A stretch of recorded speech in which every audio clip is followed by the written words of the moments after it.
अस्सलाम वालेकुम जी, आप देख रहे हैं coverstory.pk और मैं हूं मोहम्मद आजम। उम्मीद करता हूं कि आप सब खैरियत से होंगे, खुश होंगे और खुशहाल होंगे। नाज़रीन गिरामी, हमने अपनी एक वीडियो में आपको बताया था कि क्यों अफगानिस्तान में काबुल के अंदर मुजाहिदीन की हुकूमत आने से सबसे ज़्यादा दर्द पहुंच रहा है सहूनी ताकतों को और इसराइल इससे बड़ी टेंशन में है। आज मैं आपके सामने वो खबर रखने जा रहा हूं। क्या आप ये समझते हैं कि इसराइल अफगानिस्तान के अंदर ऑपरेट कर रहा था?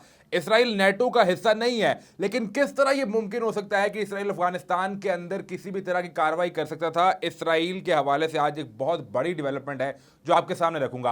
पंजशीर के अंदर इस वक्त क्या हो रहा है, हालात जो हैं वो जंग की तरफ जा रहे हैं या नहीं, या वहां की करंट सिचुएशन क्या है, और एक नई डेवलपमेंट जो हुई है एक नई जगह पर जहां पर तालिबान ने कब्जा किया है, वो कौन सी जगह है, उसकी अहमियत कितनी ज्यादा है, यह समझना बहुत जरूरी है आपके लिए। और गुज़िश्ता वीडियो में आपसे वादा किया था कि अफगान वजीर जो मुल्क छोड़कर भाग गया था और जो भगौड़ा बन गया, जिसने दूसरे मुमालिक से पैसे लेकर अपने मुल्क के लोगों के खिलाफ काम किया, उनके एजेंडे पर काम किया, आज उनका हाल क्या है, ये तमाम तर डिस्कशन जो है आज की इस वीडियो में की जाएगी। लेकिन जरूरी है कि आप पहले चैनल को सब्सक्राइब कर लीजिए और बेल आइकन को प्रेस कर लीजिए ताकि हमारी आने वाली सभी वीडियोस आप तक बर वक्त पहुंचती रहें। सबसे पहले आपके साथ डिस्कस कर लेते हैं कि पंजशीर की करंट सिचुएशन क्या है। आप इस वक्त मेरे साथ यहां पर एक वीडियो देख सकते हैं। ये वीडियो में देखा जा सकता है कि जो मुजाहिदीन हैं ये एक नहर के ऊपर मौजूद हैं। अब मैंने आपको अपनी गुज़िश्ता वीडियो में ये समझाया था कि पंजशीर की जो ज्योग्राफिकल सिचुएशन है वो ये है कि ये पहाड़ों के अंदर घिरी हुई एक वादी है जिसके अंदर लोग रहते हैं, और जो पहाड़ के ऊपर होगा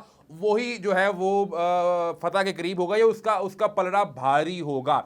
जब चार पहाड़ों पर मुजाहिदीन ने कब्जा कर लिया, जो जो दाखिली रास्ता है, इसके बाहर ये एक यूं कह लीजिए कि प्रोटेक्शन वॉल है इस नहर की। इस नहर को आप क्रॉस करते हैं, आप वीडियो में भी देखिए तो आपको इस नहर के पिछली जानिब जो है वो पहाड़ नजर आ रहे होंगे। जब आप इस नहर को क्रॉस करते हैं तो इसके आगे पहाड़ आते हैं और फिर पहाड़ों से उस दूसरी तरफ जो है वो वादी पंजशीर है। अब इस नहर पर जो कब्जा किया गया है और कहा क्या जा रहा है कि मुजाहिदीन जो हैं वो इस नहर के बाहर आकर बैठ चुके हैं और वो इंतजार कर रहे हैं कि उन्हें जो है वो हुक्म मिले और वो इससे आगे बढ़े या क्या सूरत हाल हो। लेकिन दूसरी जानिब मुजाहिदीन के जो सोर्सेज हैं उनकी जानिब से एक बड़ा बयान सामने आया। वो ये कह रहे हैं कि चारिकर का जो इलाका है, चारिकर में पंजशीर मुजाहमती ग्रुप के वफूद ने मुलाकात की है। अगरचे ये गैर रस्मी मीटिंग थी, लेकिन दोनों तरफ से ये बात की गई है कि हमला नहीं किया जाएगा, लड़ाई नहीं की जाएगी, हम मामलात को इत्तफाक राय से हल कर लेंगे।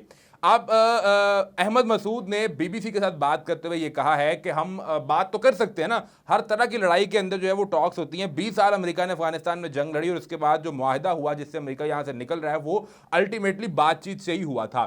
तो अब मुमकिन ये नजर आ रहा है कि इनकी स्ट्रेटजी जो है मुजाहिदीन की पुरानी ही है। ये पहले दाखिली और खारजी रास्तों को चोक करते हैं। जो सप्लाई लाइन है वो अमरुल्लाह साले ने भी ट्वीट किया कि वो सप्लाई लाइन काट दी गई है। अब अंदर के हालात जो हैं, लोगों के पास जो है वो खाने के लिए चीज़ें आहिस्ता आहिस्ता जो है वो उसमें प्रॉब्लम आती जा रही है। असला नहीं है इनके पास। और अहमद मसूद ने अपने एक इंटरव्यू में कहा भी कि मैंने आज से 8 दिन पहले जिन लोगों से कहा था कि मुझे असला पहुंचाया जाए, आज वही चीज़ें जो है वो मुजाहिदीन इस्तेमाल कर रहे हैं। तो ये करंट सिचुएशन है। वहां पर इस वक्त लड़ाई तो नहीं हो रही, लेकिन पंजशीर के अंदर अगर लड़ाई होती है तो जो सप्लाई लाइन काटी है, दाखिली और खारजी रास्ते बंद किए हैं मुजाहिदीन ने, इसका सबसे ज्यादा नुकसान उन लोगों को होगा जो वादी के अंदर मौजूद है। और एक खबर के मुताबिक 7 से 20 हजार लोग ऐसे हैं जो लड़ना चाहते हैं 2 लाख की आबादी में से।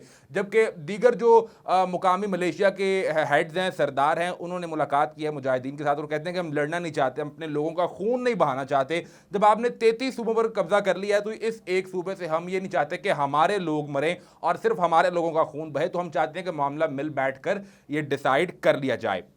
ये थी एक जनाब बड़ी डेवलपमेंट। अब आते हैं एक पैगाम भी दिया गया है जनरल सादात, जो कि अफगान नेशनल आर्मी के जनरल थे। उन्होंने अहमद मसूद को एक पैगाम भिजवाया है और वो पूरे जो गुज़िश्ता यूं कह लीजिए कि एक डेढ़ माह के अंदर जो कुछ हुआ अफगानिस्तान के अंदर, ये उसका एक खुलासा पेश कर रहे हैं। वो क्या कह रहे हैं जी? अफगान नेशनल आर्मी के जनरल समी सादात का कहना है कि ट्रंप का अमन मुआहिदा, बाइडेन की जल्दबाजी और हुकूमत और फौज में बदउनवानी अशरफ गनी हुकूमत के खात्मे का सबब बनी। उन्होंने कहा कि हमने अफगानिस्तान में गलत फौज बनाई, एक मगरबी लड़ाई के मॉडल पर बनी फौज तैयार की गई, जबकि अफगानिस्तान को इलाकाई बुनियादों पर कायम करने की फौज की जरूरत थी, जिस तरह तालिबान की फौज जो है वो काम कर रही है। ये उन्होंने बराह रास्त पैगाम भिजवाया अहमद मसूद को कि जो लड़ाई आप करना चाह रहे हैं आप गलत साइड पर जा रहे हैं। इसके बाद मैं आपको बताता हूं उन्होंने जो बड़ी खास बात की है कि फौज में बदनवानी और हुकूमत बदनवानी। आपको 12 दफा ये खबर हमने शेयर भी की और डिस्कस भी की कि जो बाइडेन अशरफ गनी जो हैं प्रेसिडेंट अशरफ गनी, साबिक सदर अफगानिस्तान के, वो अपने साथ 169 यानी $169 मिलियन साथ ले गए थे मुबैना तौर पर। सीआईए के जो चीफ यहां पर आए थे काबुल के अंदर, वो अकेले नहीं आए थे। इस हवाले से एक खबर ये सामने आ रही है कि कुछ लॉ मेकर्स यानी कुछ जो वहां पर पार्लियामेंटेरियंस थे वो भी उनके साथ आए थे, और उस मीटिंग के दौरान ये मुतालबा किया गया था अफगान तालिबान की जानिब से कि ठीक है, अगर आप काबुल के अंदर हमसे बात करना चाहते हैं तो ज़रूरी यह है कि जो अशरफ गनी ने पैसे यहां से चोरी किए हैं उनकी तहकीकात की जाए। और इस हवाले से जो खबर सामने आई है वो ये कहा जा रहा है कि law makers have questions about Afghan president Ashraf Ghani alleged $169 million escape. और इस पर जो दो जिन लोगों ने बात की है, जेम्स कॉर्नर और जेलन गॉर्थन, पेंड लेटर टू अटॉर्नी जनरल, और उन्होंने ये कहा है कि आप इसकी तहकीकात करवाएं, क्या वो शख्स वाकई पैसे लेकर भागा है। अब देखिए कि इस हवाले से क्या चीज़ और क्या नई डेवलपमेंट सामने आती है। बहरहाल ये एलिजिडली पूरी दुनिया के मीडिया के अंदर जो है इसको रिपोर्ट किया गया, नेशनल और इंटरनेशनल मीडिया ने, कि अशरफ गनी जाते हुए अपने साथ $169 मिलियन की गाड़ियां भरकर ले गए थे, बैग्स और गाड़ियां भरकर वो डॉलर्स की ये शख्स साथ ले गए थे, क्योंकि चूंकि ये पैसा अमेरिका ने दिया था और अमेरिका इसकी फंडिंग कर रहा था। और वहां के जो पार्लियामेंटेरियन उन्होंने ये सवाल किया कि हमारा पैसा जिसने चोरी किया है, आप उसकी तहकीकात करवाएं और पता करें कि वाकई उस शख्स ने हमारा पैसा चोरी किया है या नहीं। अब दो बड़ी अहम डेवलपमेंट्स हैं, एक इसराइल क्या वाकई अफगानिस्तान में ऑपरेट कर रहा था या नहीं, और दूसरी चीज़ है कि अफगान वजीर जो भागा है। पहले मैं आपके साथ डिस्कस कर लेता हूं कि इसराइल जो है वो अफगानिस्तान में ऑपरेट कर रहा था या नहीं। ये खबर सामने आई कि कहा गया कि अफगानिस्तान के अंदर एक इजरायली इदारे ने अपने 300 अहलकारों को निकाला है, जबकि बाकी वर्कर्स को निकालने की कोशिश की जा रही है। यह ऐसा पहली बार सामने आया है कि कोई इजरायली इदारा अफगानिस्तान में काम कर रहा हो और उसकी रिपोर्ट सामने आई है। बहरहाल इदारे का नाम और काम नहीं पता कि वो इदारे का नाम क्या है और वो काम क्या कर रहा था।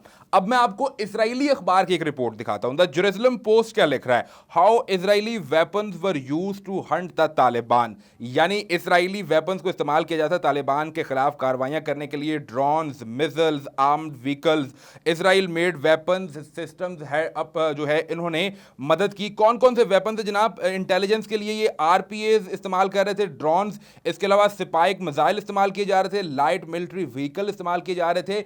बराह रास्त तो इसराइल नहीं था यहां पे, लेकिन यूके, जर्मनी, कनाडा, ऑस्ट्रेलिया, ये जितने भी हथियार यहां पर अफगानिस्तान के अंदर इस्तेमाल कर रहे थे तो वो इसराइल के हथियार इस्तेमाल कर रहे थे। और यही वजह है कि इसराइल के जो मीडिया है अब वो ये शोर मचा रहा है कि तालिबान की हुकूमत आ गई है, हमारी हुकूमत को सोचना पड़ेगा, हमारे लोगों को सोचना पड़ेगा, हमें इन्हें काउंटर करना है, वरना ये हमारे खिलाफ भी कार्रवाई कर सकते हैं। और अब आप ये देखिए कि जो अफगान वजीर भाग कर गया, ये जनाब former Afghan minister Sayed Ahmad Sadat works as a pizza delivery guy in Germany. ये जनाब 2 दिसंबर 2020 में इन्होंने अपनी जॉब छोड़ी और उसके बाद ये चले गए। आई गेस ये काम कर रहे थे उनकी इंफॉर्मेशन मिनिस्ट्री में आई गेस काम कर रहे थे। ऑक्सफोर्ड से पढ़ा हुआ ये शख्स इंजीनियर है, लेकिन अब कोई काम छोटा बड़ा नहीं होता, कोई डिलीवरी बॉय होना कोई आपकी हद तक नहीं है, आपकी इज्जत में कमी नहीं आती। सवाल ये है यहाँ पर, अल जजीरा ने इसकी रिपोर्ट भी लगाई है। अल जजीरा ने इनको पहले वहाँ पर एक मुकामी जर्नलिस्ट ने देखा कि, और फिर अल जजीरा ने रिपोर्ट किया है, the former Afghan minister of communication and technology Sayed Ahmad Sadat resorts to profession of delivery food orders on a bicycle in Germany city of, आगे सिटी का नाम लिखा हुआ है। तो ये बात कहने का मकसद ये है कि कोई भी काम छोटा बड़ा नहीं होता, लेकिन जब आप दूसरों के एजेंडे पर काम कर रहे हो, आप पैसे पकड़कर अपने ही मुल्क के खिलाफ साजिशें करें। I am not supporting Taliban, but मैं आपको वो हकाइक बता रहा हूं। जब आप भारत के लिए कम्युनिकेशन का काम करें, जब आप भारत के आपको मैंने बताया था कि जब तालिबान काबुल के अंदर सदारती महल में गए तो वहां पर 170 लोगों की टीम का इंकशाफ हुआ जो पाकिस्तान के खिलाफ 5th जनरेशन वॉर कर रही थी। और 5th जनरेशन वॉर में सबसे अहम काम होता है कम्युनिकेशन डिपार्टमेंट का। तो जब आप फंडेड किसी और मुल्क से पैसे लेकर एक दूसरे मुल्क के खिलाफ, जो आपके मुल्क के अंदर अमन और इस्तेहकाम चाहता है, पाकिस्तान चाहता है अफगानिस्तान के अंदर स्टेबिलिटी आए, उनके खिलाफ कार्रवाइयां करें, तो फिर खुदा की लाठी बेआवाज होती है। और एक वक्त आपका शाहाना प्रोटोकॉल था, now you are working just like a pizza delivery boy. बहरहाल ये वो हाल होता है उन लोगों का, उन भगौड़ों का जो अपने मुल्क के खिलाफ बगावत करके भागते हैं और वो फिर इसी तरह रुसवा भी होते हैं। Well, this was the development. अब तक की जो सबसे जो अहम चीज़ें थी वो आपके साथ शेयर की गई हैं। आइंदा वीडियो में आपसे फिर मुलाकात होगी। इजाज़त दीजिए, अल्लाह हाफ़िज़।